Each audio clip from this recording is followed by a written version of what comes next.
Ez bûm dengek.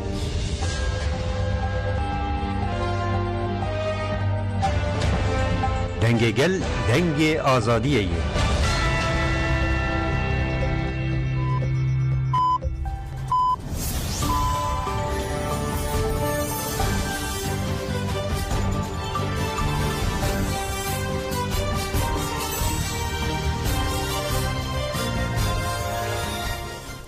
Jinavendan uçan Radyoya Denge Gel'den başkodarın heja 12 Cotme 2024 şemmi li Brüksel'e saat 8'de lamede çağırdı.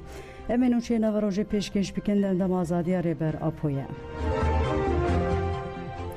Ji siyasetmedaran banga mitinga azadiye emele amede bin siyasetmedaran ji burakirna tecdali ser reber apo. Bidaxwaza azadi û wekeviyê banga tevlîbûna mîtînga azadiyê ya ku wê be bêle darxistin kirin. Hevseruka giştiya DPP Çiğdem Kılıçgün uçar van tiştan dibêje. Niha ji Kurdistanê daxwazeke mezin a ji bo azadî û wekevî û demokrasiyê bilind dibe û em dixwazin di 16 Cotmehê de li qata îstasyonê vê daxwazê mezin bikin. Em dixwazin vê peyamê bidin hemû gelên Tirkiye û dengê me bigîje herkesî. Parlamentera Dem Parti Saliha Aydenizci ev banklara li herkesî kir. Heger bi rastî dixwazin ji krîzên piralî derbikevin divê hin gavan bavêjin. Gava pêşî jî mîsogerkirina azadiya fîzîkî ya Rêber Abdullah Öcalan e. Ji bo ku Rêber Apo gotinên xwe û daxwaza aştiyê bigihîne raya giştî û hemû beşên civakê divê derfet bêne vekirin. Parlamentera Dem Partiya İstanbulê Çiçek Otlu jî wiha got çareseriya pirsgirêka Kurtê wateya bidawîkirina polîtikaya şer ji ber vê yekê ez bank li herkesî dikim ku tevlî mîtînga roja yekşemê bibin.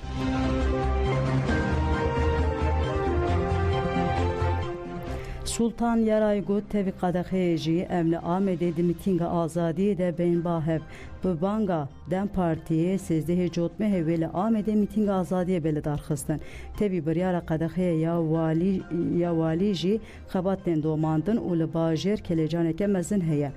Hevseruka Parti Herêmen Demokratîk DPP Amedê Sultan Yaray tekildarî mîtînga axivî Sultan Yaray dest şankir ku tevî biryara qedexeyê jî ew ê di 16 Cotmehê bi hemû gel re li qadê bin. Sultan Balkşanser şerê li rûştata navîn û diyar kir ku yê ku aştiyê pêk bîne Rêber Abdullah Öcalan e. Sultan Yaray qala qedexeya walîtiyê ya 5 rojan kir û got destûra bingehîn hatiye girtin û xebata wê jî tê meşandin. Biryara qedexeyê ya hatî dayîn keyfî û siyasiyetî hincetên wê yên hukukî nîne.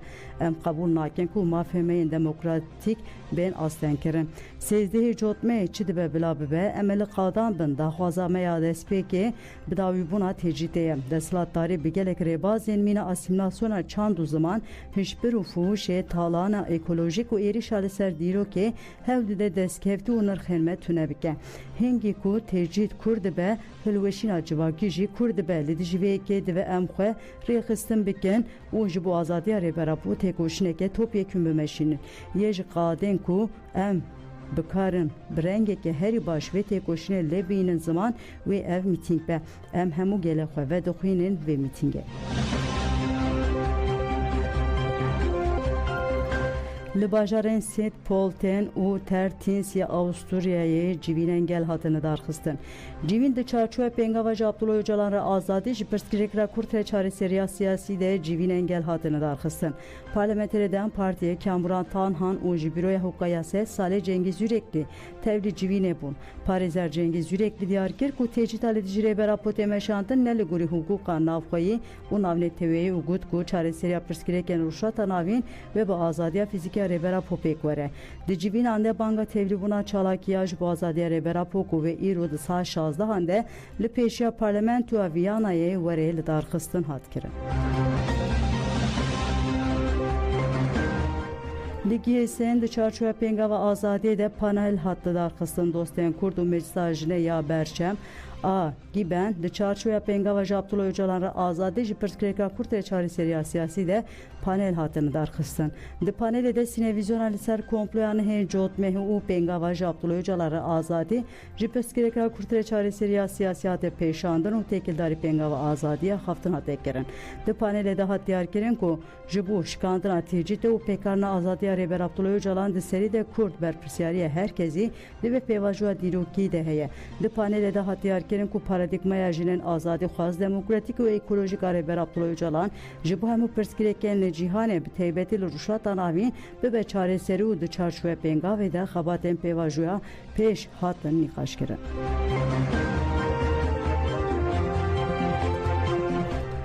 KCK got hilbijartinên başûr ji bo rizgarkirina Kurdistanê ya ji dagirkerî û qirkirinê girîng e. Hevserokatiya Konserê Vebera KCK têkildar hilbijartinên li başûrê Kurdistanê daxuyaniyek da. KCK di daxuyaniyê xwe de wiha dibêje wekî tê zanîn di 20 Cotmeha 2024 de wê li başûrê Kurdistanê hilbijartinên parlamentoyê çêbibin. Di pêvajoyeke ku li rûşata navîn geşedanên girîng lê diqewûmin de wê li başûrê Kurdistanê hilbijartî bêkirin û ev hem ji bo başûrê Kurdistanê hem ji bo tevahî Kurdistanê girîng e. PDK û Barzanî li Kurdistanê bûne hêza ku pêşengiyê ji xeta hevkar û xıyanetê re dikin. PDK û Barzaniyan ne tenê li başûrê Kurdistanê li hemû parçeyên Kurdistanê xıyaneta hevkariyê pêşxistiye û bûne parçeyeke qirkirina gelê Kurd.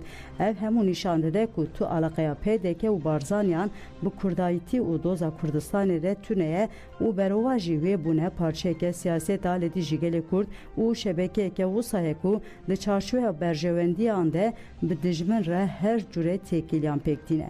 KCK de daxuyaniya xwe de balê dikişine ser girînga hilbijartinên li başûrê Kurdistanê û wiha dibêje.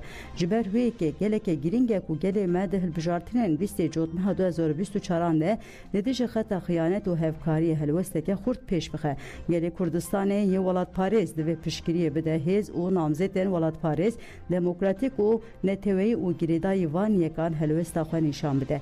Gelê me divê di hilbijartina 20 Cotmeha 2024 de li ser vê bingehî tevbîr û îradeya xwe bi rengeke xurt nîşan bide. KCK di daxuyaniyê xwe de vê bangê li hêzên welatparê jî dike. Divê hêz û namzêdên welatparê jî xwedî li vê helwesta gelê Kurdistanê derbikeve û li dijî xeta hevkar û xıyanetê xeta welatparêziyê û hemanên demokratîk esas bigirin û bi vî rengî xebatan bimeşînin.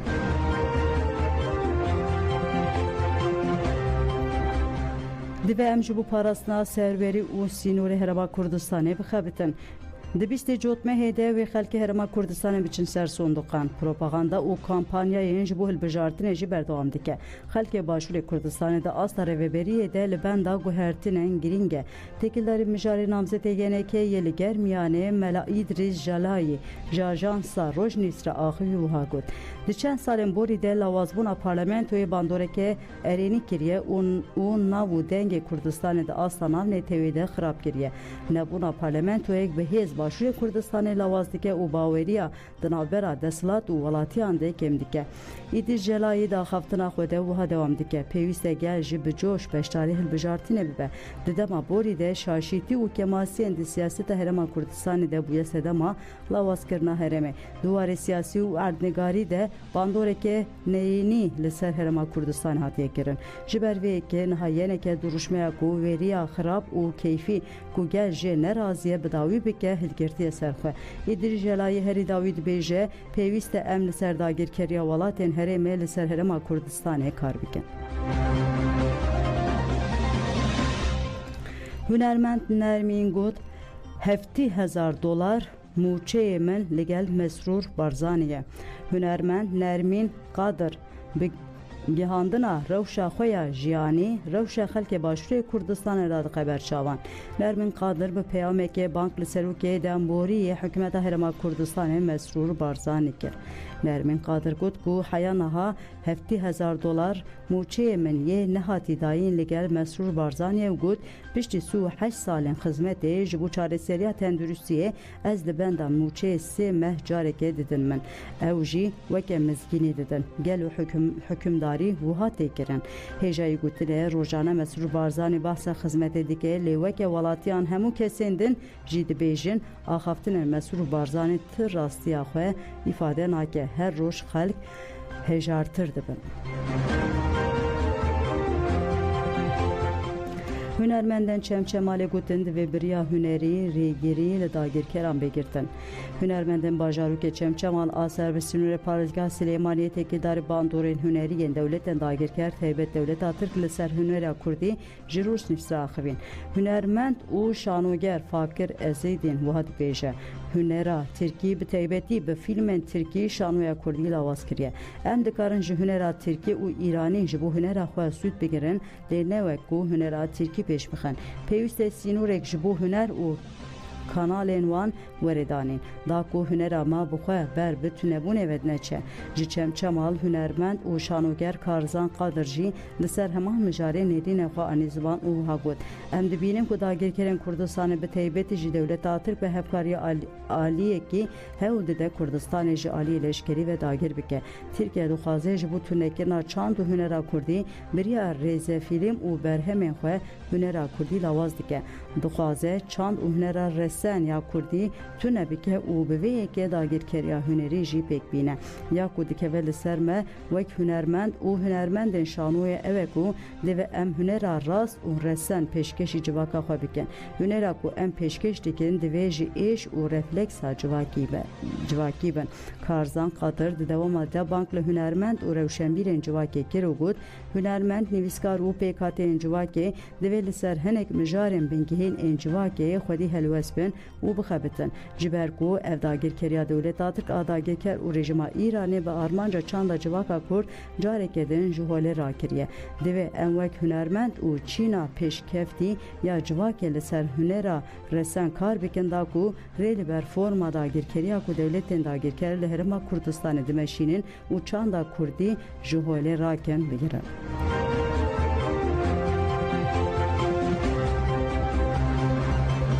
Endamê Lîjnê Asayiş û Parastinê hejmara leşkerê Tirkiye li nava Xaka Iraqê eşkere kir. Endamê Lîjnê Asayiş û Parastinê Parlamentoya Iraqê wet qado derbarê hejmara leşkerên Tirkiye di nava Xaka Iraqê de daxuyanek da çepemeniye.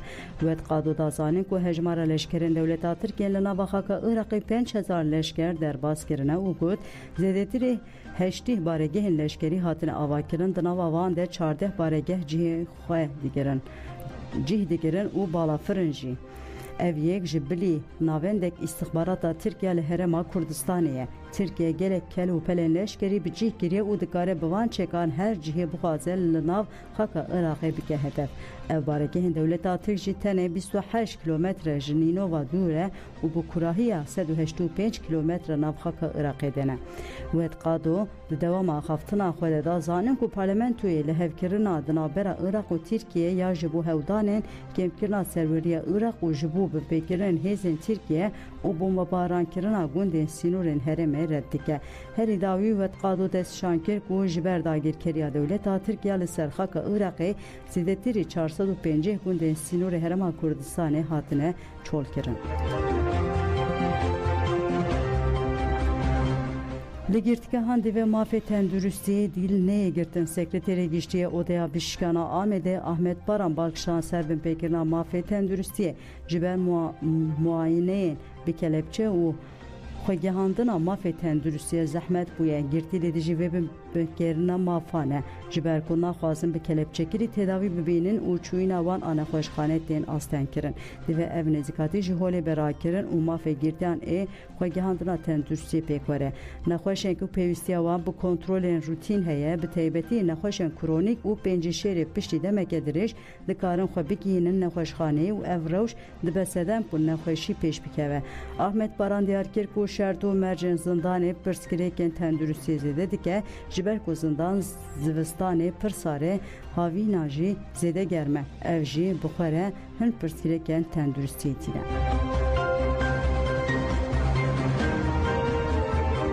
Girtiyen ji Rojava ji mafê bingehîn ê mirovî bê partiyên hiştin Parlamenterê Dem Partiya Mêrdînê Kamuran Tanhan anî ziman ku Rojavayiyên ku li girtîgehan ji mafeyên xwe yên herî bingehîn bê partiyên hiştin rûbirûyê pêkanînên dijî miroviyên hikûmetê Tirk tên. Tanhan bilev kir ku hikûmet hewl dide bi kiryarên nemirovî li dijî Rojavayiyan tolê hêlîne û dazanin ku li girtîgehan hukûk bi temamî tê bin pêkirin û di nava têcîtê de têcî tê sepandin.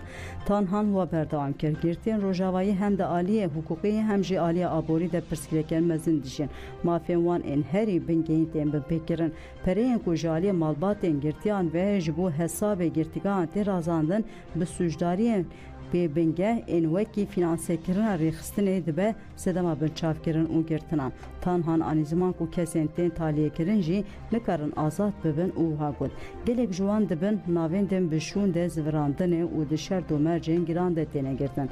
Di van navendan de bi darê zorê belgeyên bi şûn de zivirandina bi dilwazî didin îmzêkirin. Kesên ku qebûl nakin jî rûbirûyê gefên radestkirina komên paramilîter dimînin. Ev gef eşkere dike ku hêzên paramilîter amûra polîtikayên şerê teybetin û di heman demede li dijî gelê Kurd sûcê mirovaniyê dikin.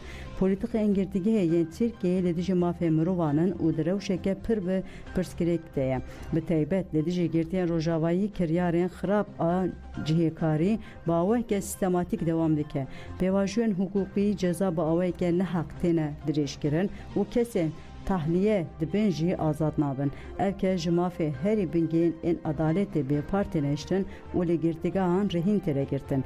Divê de min dest ev kiryarên nemiroviyên yên hikûmetê li girtîgehan were rawestandin û rêz li hemberî mafê bingehîn ên mirovan bêne girtin. Dagirkeran êrişî gundekê Eyn Îsayê kirin. Artêşa Tirka dagirker û çêteyên wê bi hawanê gundê Elzwêdiyê ku dikeve rûşatê bajarê Eyn Îsayê kantona Firatê topbaran kir. Derbarê encamê topbaranê de agahî nehatin bidestxistin. Di 157 kesên din ji Lübnanê hatine Bakur rûşatê Sûriyeyê. Masaya krîzê ya Rêveberiya Xweseriya Demokratîk diyar kir ku îro 157 kesên din ji Lübnanê hatine herêma Bakur rûşatê Sûriyeyê. Pîvêyekê hejmara kesên ji ber şer li Lübnanê hatine herêmê bûn 19,132 kes. Di nava vê hejmarê de 58 Lübnanî û 19 cenazê jî hene. Kesên ji Lübnanê tên an di malên xwe de yan jî li gel xizmên xwe bicih dibin. Kesên mal û xizmên wan li herêmê tune bin jî Rêveberiya Xweser ji wan re navendan dabin dike. Nûnertiya Rêveberiya Xweseriya Demokratîk a Lübnanê û Komeleya Çanda Civakiya Nevroz vegera kesên ji Lübnanê tên herêmê hêsan dike. Rêveberiya Xweser biriya masaya krîzê kesên ji Lübnanê tên pêşwazî dike û wan bicih dike. Hêva sora Kurd jî li hemû bajaran konên komkirina alîkariyan vedane. Ji ber şerê İsraîl û Hizbullahê bi hezaran Sûriyeyên li Lübnanê ve digerên warên xwe. Hêjayî bi bîrxistinê ku êrişên İsraîlê yên li ser Lübnanê de hatana 2229 kes hatine kuştin û 10,380 kes jî birîndar bûne. Belê godanên jemen û çên nîr û pêşkêşkirin ana